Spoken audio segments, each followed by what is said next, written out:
welcome to the channel. Today we're going to be working on this Briggs & Stratton 5.0 plastic carburetor lawnmower that's been sitting in a junkyard for over 6 months. I'm going to see if I can salvage it and make something out of it. I spent a whopping $10 on it, and I didn't have a blade, it didn't have a couple other things on it, but we're going to see if we can get this old lawnmower up and running, and maybe with a little bit of common sense and a few bucks we can turn it into something that we can use to take care of our yard. So stick around, let me show you how that's going to be done. Yeah, I know we're going to have a little bit of wind noise because I got a fan blowing here right behind me, and it's still 101 degrees here in South Texas, so you got to bear with me on the noise. I'm just not working without that fan blowing on me. We call that a Mexican air conditioner down here in South Texas. Yeah, we got this old mower from the junkyard, and we want to see if maybe we can make it run. For the price of these new ones, man, even if I spent 50 bucks, it'll be worth it. That's a Briggs & Stratton 500E, 140cc, Murray deck. And there's, of course, information on the engine. Now, you know that very well it's going to have that plastic carburetor on there, just like you see me doing some of the other videos. So, probably going to start with that problem first. It doesn't have a blade on it. And let's see if we can fix it. Now, one of the very first things we're going to do is, of course, we're going to take the air cleaner off, which is right here. This thing's not very hard. You got a tab on the top there. Pop that out like so, and it comes out just like that. Now you see right off the bat, it doesn't have an air filter in it, so that's an issue. We've got to put one of those back in there, and that's a good indication that a lot of trash got inside the carburetor, so there's nothing there to catch the debris before it went into the motor. So hey, we found maybe one of the problems already. Good indication we're looking at the carburetor. And that's all. Go ahead and start tearing this apart, and we'll get to that point. Just for shits and giggles, I do want to take the top cover off and take a view of what's inside there. Make sure there's nothing underneath this cover that will cause us any issues right off the bat. Now, it's going to take 3 screws up here. 1, 2, 3, I believe, right there. And I'll get you a better shot of that in here in a minute, and I'll get you the size of the socket that you're going to need for that.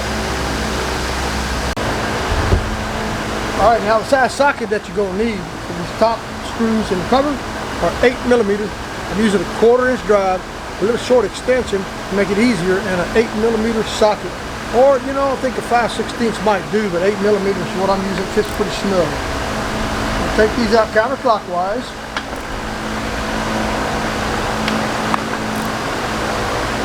Just like so.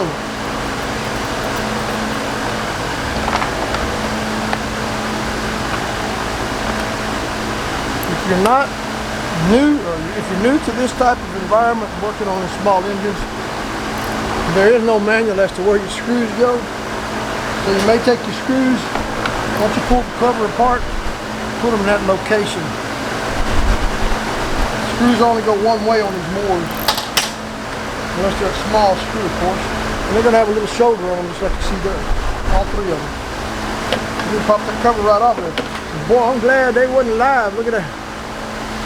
Boss Smith would have tore me up. Well, we know the motor's not locked up, and we also know that the brake, which is down here, is not working. And somebody altered that to begin with. Good sign though, the motor's not frozen up. In some cases, what I like to do, especially if I got somebody around to help me, is we'll pull this little spark plug wire off of here, and we'll actually take the spark plug out, and I'll show you how to do that in a little while.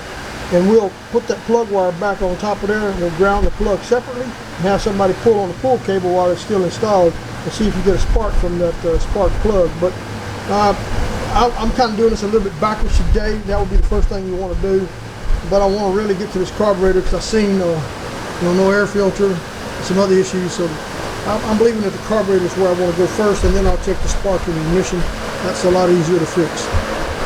Alright, something else I did find on this specific lawnmower is that I told you earlier the screws in the top are 8mm, and I did get a 5/16 socket, and they're the same thing. A 5/16 or an 8mm will work in the top cover of this lawnmower engine. Now, you're going to have 3 screws here. You got one here, one down here, and one here. Now, they're going to be 2 different sizes. One of them is going to be a 5/16, and the other one is going to be a 7mm. 7mm will be this one and this one, and then the 5/16 will be this one up here. Let's go ahead and pull those out. I like to just loosen them up, and then I can take them out freely with my fingers most of the time.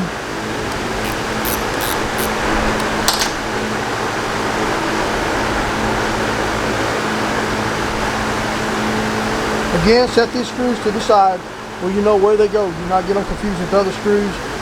I mean, it wouldn't keep the lawnmower from running, but however, it would make a difference when you're putting it back together then.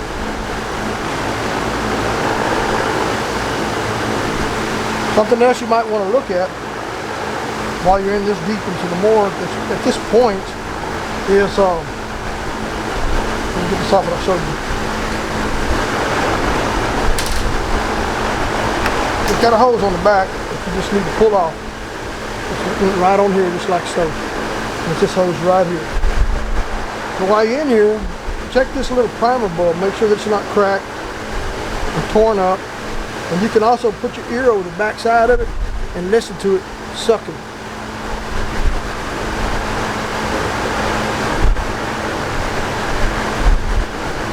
What it's actually doing is it's using this port right here. This screw over here is where it mounts. So the primer bulb is actually picking up fuel from right there. Right there. So this gasket must be put back in place as well. Okay, now I'm going to put the screws here, set all this to the side.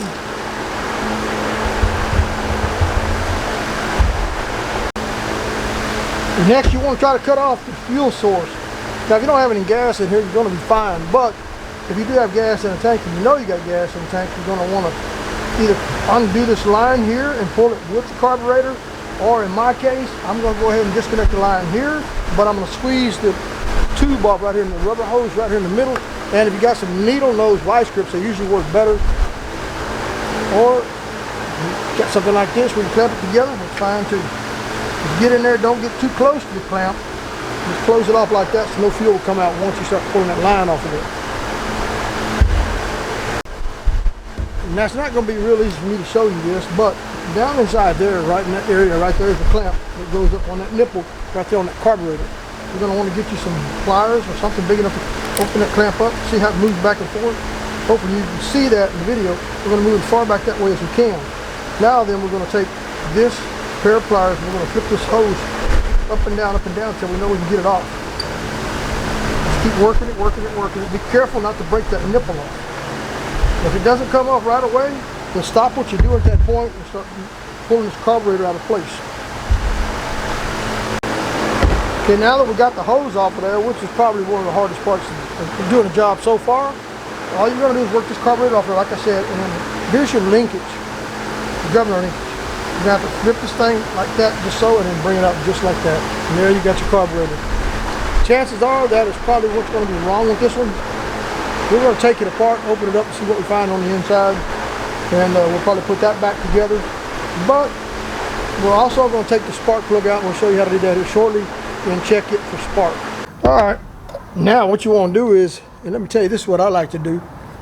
Whenever I eat a can of beans or soup, I like to keep these old tin cans. Not all of them, but they're good to keep around the shop, like in cases like this, because you're going to want to try to dump out some of this old gas if you can. You know, you ain't going to get a lot of it out, but if you get some of it out, it's better than spilling it all over the table. Plus, you can look down in there and see if you got any water in it. Hey, while we're taking this break, comment on what section of the world you're calling from, what country, what state, what city. Let us know what you think about the video. We also hope that you hit the thumbs up, like, and subscribe. Maybe and hopefully you'll subscribe to our future videos. Just that old plastic carburetor, we fix and tear it apart and see how bad it really is. Now, of course, you're not going to be able to see in there, but I don't see any water in there, but the gas does smell kind of rank. Now, this part of the video is going to get kind of nasty, kind of dirty. And you're going to go back to the socket you had earlier, which was this one right here. That was 7mm, or you can use a 5/16. We're going to take these two screws out.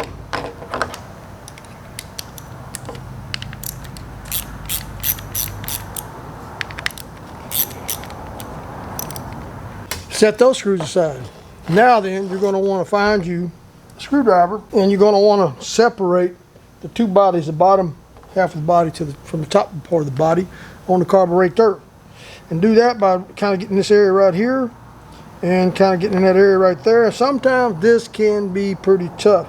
And be careful not to slip, bust your hands, or cut them with the screwdriver. Ah, see? See how that went? All right, look inside there. But you can't really see, but there is lots of debris, lots of trash inside there. So we're gonna clean all that up.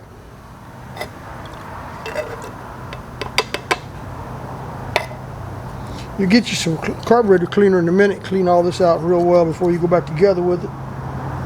Set that to the side. See, there's some water in there. You see right there, the little droplets on the table? That's actually water coming out of that gasoline. So there was some water in that gasoline. Now then, I'm gonna try to explain how this system works. You see the float? The float right there is down. When it's down, fuel goes into the fuel inlet until this goes up, and then once it reaches a certain height, it shuts off. The fuel no longer travels into the carburetor, and the mower doesn't need any demand at that point in time. Now inside here, you're gonna see your little throttle flap. That regulates how much gas is fed to the engine upon demand of the power it needs. You throttling. See how that flips up and down, up and down, up and down? That's opening and closing. Now this gets a little touchy also. Now we're going to get you back in the camera. We're going to pop this up, both sides. And there. Now then, there, it fell right off. Don't lose your pin. This is what holds the float in place, and this is your needle. Let me get back over where you see it. There's your pin for the float, and there is your needle. It's got a seat inside the carburetor, and that opens and closes, lets the gas come and go. And I'm going to take and I'm going to dump this out one more time. Nothing in it, so I'm good. Now a lot of people will just give up right now at this point, but you can't really do it at this point. You're already in this deep. And there's not much else you could really clean in here. Keep note of your gaskets. You're going to want to clean in that little port right there. And there's another one down inside the carburetor, right down in there. You're going to want to make sure you clean that up with carburetor cleaner. This is nothing more than this vent, basically. This is your gas inlet. So now, let's see if we can work this out. This is pretty tough right here as well. Sometimes I can get them out, and sometimes they break, but we're going to try it. Get you a good pair of needle nose pliers, slip right down in there, shake it back and forth. Well, it didn't break, but it sure sounded like it did. Not wanting to comply with the game we're playing here. Hot dog, there it is. See, that was really pretty hard to get out of there. And you see down on the table, get specks of water all in that gas. That's why I like having a surface that I can read the gas on.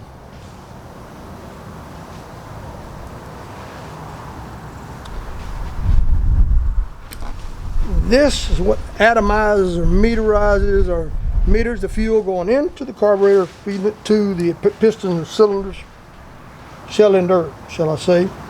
And these you want to make sure they're very, very clean. You're going to have to get you some carburetor cleaner. You're going to put it in all these, blow them out. And this one looks pretty dirty. And sometimes you may have to take a piece of something like a paper clip or a bread tie, peel some of that plastic off, stick down in there and clean them holes out, unless you have a mini drill bit kit. You can buy those on eBay and Amazon. I'll put a link down in the description where to get those from. And if by some chance you can't rebuild the carburetor that you're working on, I'll put a link down there where you can find the carburetor. Fairly reasonable. So yeah, let's get this cleaned up, and then we can start assembling back together.